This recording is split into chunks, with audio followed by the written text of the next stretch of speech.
On the first day of the 3rd month after the Israelites left Egypt, on that very day, they came to the desert of Sinai. After they set out from Rephidim, they entered the desert of Sinai, and Israel camped there in the desert in front of the mountain.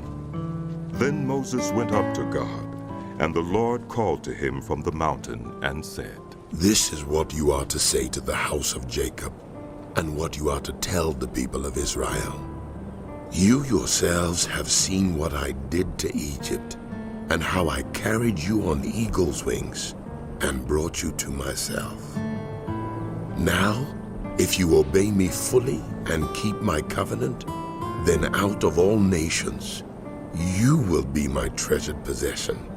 Although the whole earth is mine, you will be for me a kingdom of priests and a holy nation.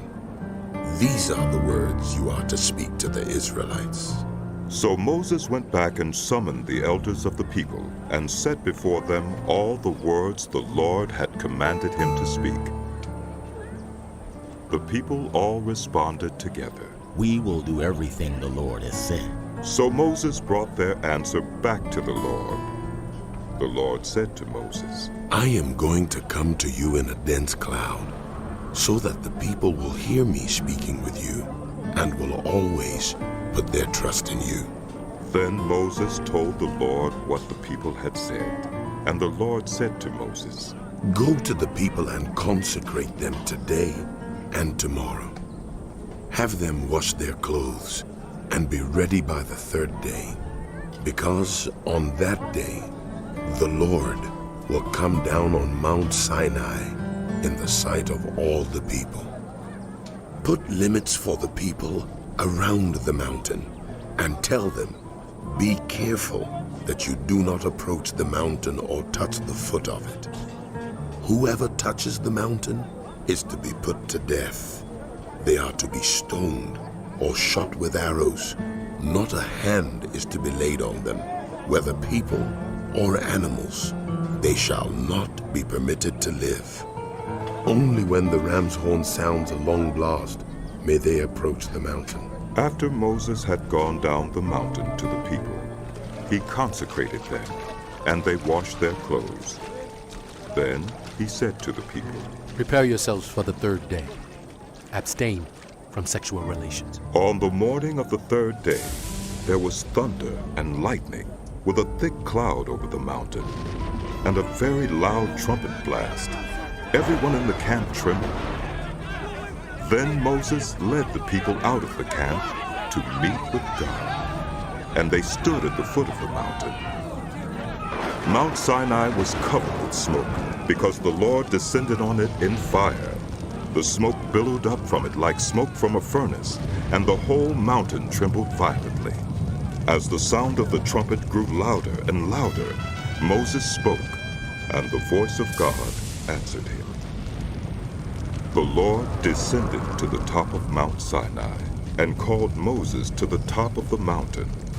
So Moses went up, and the Lord said to him, "Go down and warn the people, so they do not force their way through to see the Lord, and many of them perish.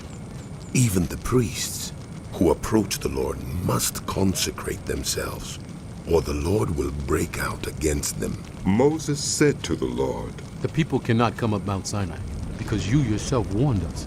Put limits around the mountain and set it apart as holy." The Lord replied, "Go down and bring Aaron up with you. But the priests and the people must not force their way through to come up to the Lord, or he will break out against them." So Moses went down to the people and told them. And God spoke all these words. "I am the Lord your God, who brought you out of Egypt, out of the land of slavery. You shall have no other gods before me.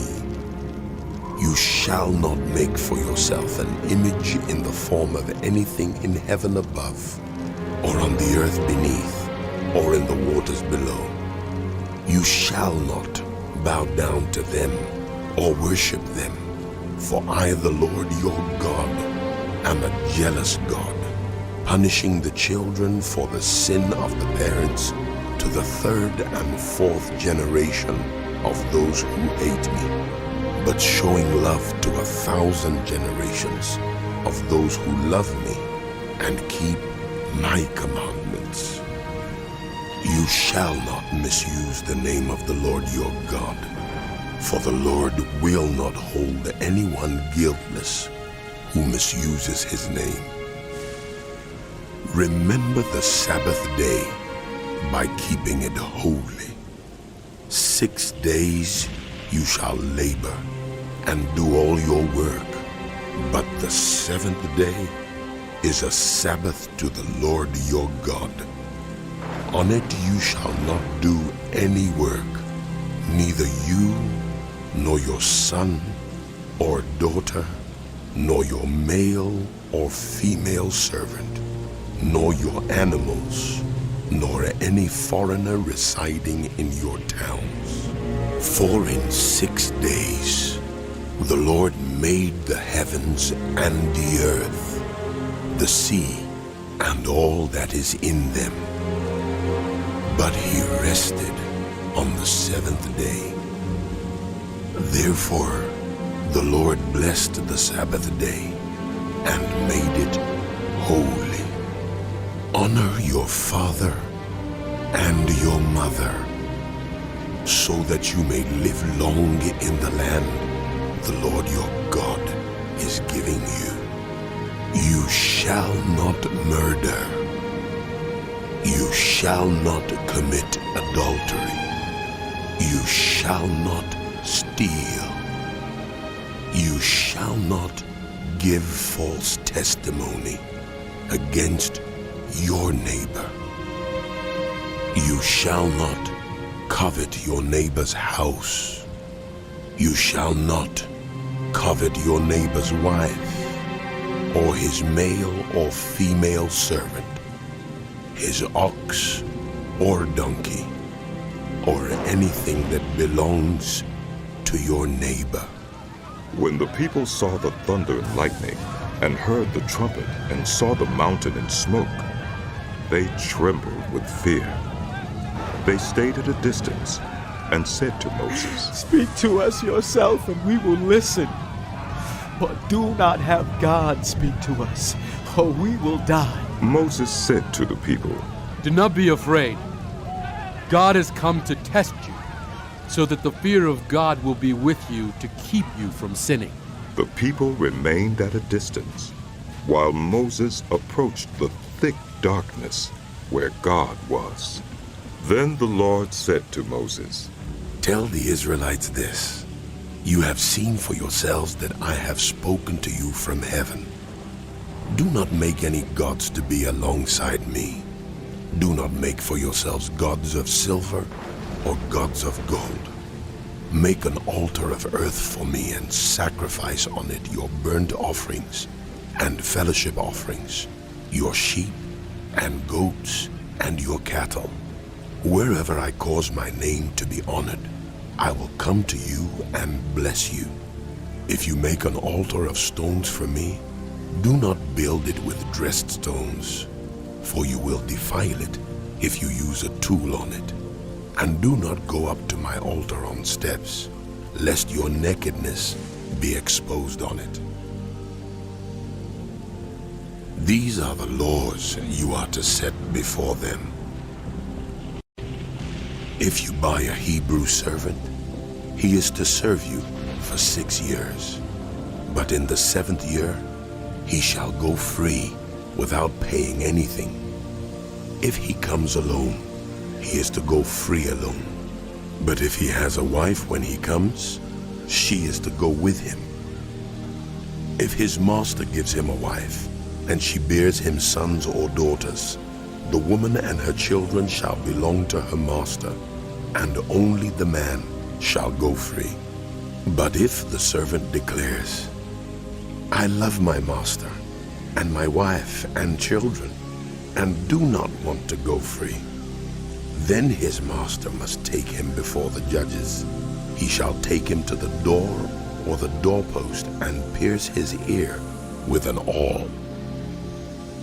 Then he will be his servant for life. If a man sells his daughter as a servant, she is not to go free as male servants do. If she does not please the master who has selected her for himself, he must let her be redeemed. He has no right to sell her to foreigners, because he has broken faith with her. If he selects her for his son, he must grant her the rights of a daughter. If he marries another woman, he must not deprive the first one of her food, clothing, and marital rights. If he does not provide her with these three things, she is to go free without any payment of money. Anyone who strikes someone a fatal blow is to be put to death. However, if it is not done intentionally, but God lets it happen, they are to flee to a place I will designate.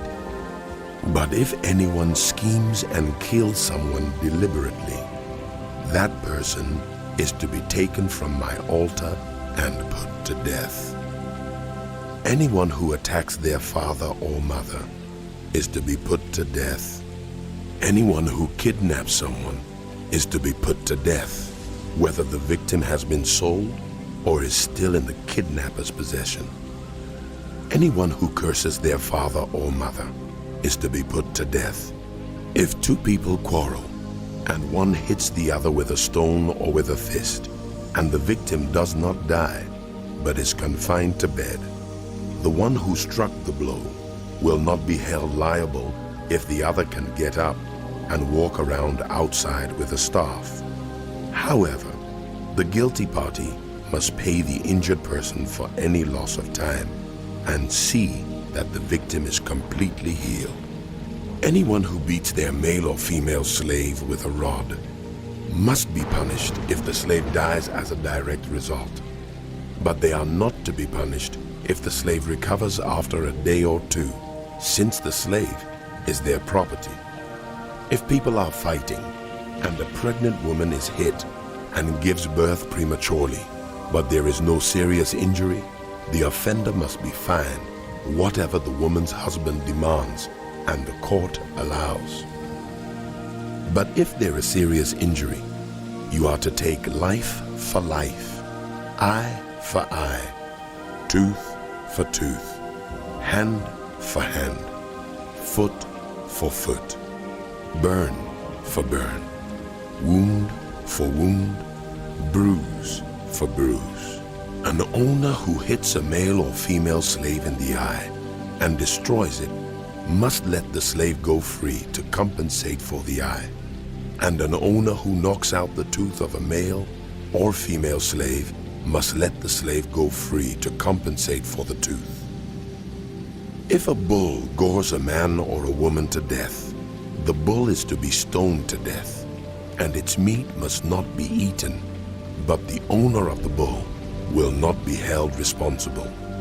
If, however, the bull has had the habit of goring, and the owner has been warned but has not kept it penned up, and it kills a man or woman, the bull is to be stoned, and its owner also is to be put to death. However, if payment is demanded, the owner's life may be redeemed by the payment of whatever is demanded. This law also applies if the bull gores a son or daughter. If the bull gores a male or female slave, the owner must pay 30 shekels of silver to the master of the slave, and the bull is to be stoned to death. If anyone uncovers a pit or digs one and fails to cover it, and an ox or a donkey falls into it, the one who opened the pit must pay the owner for the loss and take the dead animal in exchange. If anyone's bull injures the bull of another and it dies, the two parties are to sell the live one and divide both the money and the dead animal equally.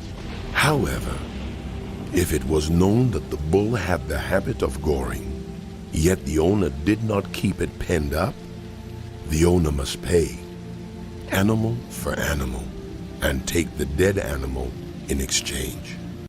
Whoever steals an ox or a sheep and slaughters it or sells it must pay back 5 head of cattle for the ox and 4 sheep for the sheep. If a thief is caught breaking in and is struck a fatal blow, the defender is not guilty of bloodshed. But if it happens after sunrise, the defender is guilty of bloodshed. Anyone who steals must certainly make restitution, but if they have nothing, they must be sold to pay for their theft. If the stolen animal is found alive in their possession, whether ox or donkey or sheep, they must pay back double. If anyone grazes their livestock in a field or vineyard and lets them stray and they graze in another person's field, restitution must be made from the best of the livestock owner's field or vineyard. If a fire breaks out and spreads into thorn bushes so that it burns shocks of grain or standing grain or the whole field, the one who started the fire must make restitution. If anyone gives a neighbor silver or goods for safekeeping and they are stolen from the neighbor's house, the thief, if caught, must pay back double. But if the thief is not found, the owner of the house must appear before the judges, and they must determine whether the owner of the house has laid hands on the other person's property. In all cases of illegal possession of an ox, a donkey, a sheep, a garment, or any other lost property about which somebody says, "This is mine," both parties are to bring their cases before the judges. The one whom the judges declare guilty must pay back double to the other. If anyone gives a donkey, an ox, a sheep, or any other animal to a neighbor for safekeeping, and it dies or is injured or is taken away while no one is looking, the issue between them will be settled by the taking of an oath before the Lord that the neighbor did not lay hands on the other person's property. The owner is to accept this, and no restitution is required. But if the animal was stolen from the neighbor, restitution must be made to the owner. If it was torn to pieces by a wild animal, the neighbor shall bring in the remains as evidence and shall not be required to pay for the torn animal. If anyone borrows an animal from a neighbor and it is injured or dies while the owner is not present, restitution must be made. But if the owner is with the animal, the borrower will not have to pay. If the animal was hired, the money paid for the hire covers the loss. If a man seduces a virgin who is not pledged to be married and sleeps with her, he must pay the bride price, and she shall be his wife. If her father absolutely refuses to give her to him, he must still pay the bride price for virgins. Do not allow a sorceress to live. Anyone who has sexual relations with an animal is to be put to death. Whoever sacrifices to any god other than the Lord must be destroyed. Do not mistreat or oppress a foreigner, for you were foreigners in Egypt. Do not take advantage of a widow or an orphan. If you do, and they cry out to me, I will certainly hear their cry. My anger will be aroused, and I will kill you with the sword. Your wives will become widows, and your children fatherless. If you lend money to one of my people among you who is needy, do not treat it like a business deal. Charge no interest. If you take your neighbor's cloak as a pledge, return it by sunset, because that cloak is the only covering your neighbor has. What else can your neighbor sleep in? When he cries out to me, I will hear, for I am compassionate. Do not blaspheme God or curse the ruler of your people. Do not hold back offerings from your granaries or your vats. You must give me the firstborn of your sons. Do the same with your cattle and your sheep. Let them stay with their mothers for 7 days, but give them to me on the 8th day. You are to be my holy people. So do not eat the meat of an animal torn by wild beasts. Throw it to the dogs.